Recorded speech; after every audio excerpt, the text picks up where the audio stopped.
Bien, bonjour à tous et bienvenue dans cette seconde vidéo où on va regarder un petit peu comment est-ce qu'on mesure une tension. Alors, c'est quelque chose qu'on a déjà pas mal regardé en TP. L'idée maintenant, c'est de faire le point d'une manière théorique sur ce qu'il faut avoir retenu de ce TP.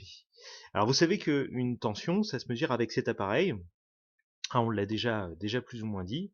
Donc, ça se mesure avec un multimètre. Alors, ça s'appelle un multimètre parce que ça permet de mesurer une multitude, tout un tas de grandeurs électriques. Nous, on s'intéressera principalement à ce qui concerne les tensions continues. Alors, si ça concerne les tensions continues, c'est le haut du cadran que vous voyez ici en haut à gauche qui nous intéresse, c'est tension, vous voyez le symbole volt qui est ici, et puis continu qui se symbolise de cette façon-là, contrairement aux tensions alternatives qui sont de l'autre côté et qui ne nous intéresseront pas. D'accord. Nous, on s'intéressera seulement pour le moment à cette partie-là de l'appareil. Alors, quelle est la place du voltmètre dans ce circuit? Donc oui, ça s'appelle un multimètre, mais quand on l'utilise dans ce mode pour mesurer des tensions, on appelle ça un voltmètre. Voilà la différence entre les deux. Alors quand on regarde un circuit, j'aimerais bien que vous refassiez également le schéma de ce circuit. Si jamais on veut mesurer par exemple la tension aux bornes du moteur, alors comment est-ce qu'on se place? Alors vous l'avez vu, on place donc le voltmètre en dérivation, c'est-à-dire qu'on va créer une boucle de courant autour du moteur pour pouvoir bien mesurer la tension qui règne à ces bornes. Donc voilà, tout ce qui est à retenir, c'est principalement ceci. Quand vous voulez déterminer quelle est la tension aux bornes d'un dipôle, eh bien il suffit que vous l'entouriez comme ceci du voltmètre. Alors, le branchement du voltmètre.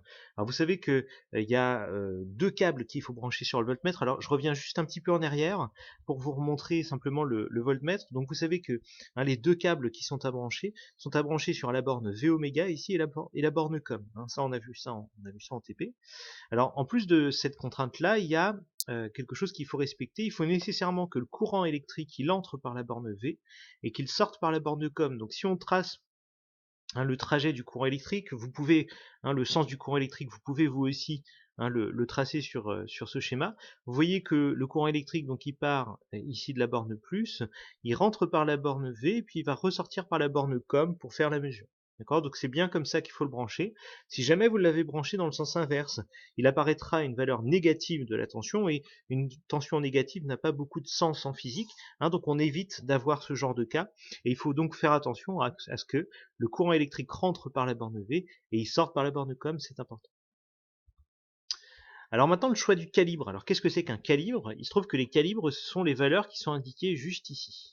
Donc vous voyez que nous, on a le choix sur ce voltmètre-là, entre 2 volts, 20 volts, 200 volts et 600 volts. Alors, qu'est-ce que c'est qu'un calibre? En fait, c'est la tension maximale qu'on peut mesurer sur ce calibre. Donc sur celui-ci, au maximum, ce serait 600 volts, sur celui-ci, au maximum, 200 volts, ainsi de suite.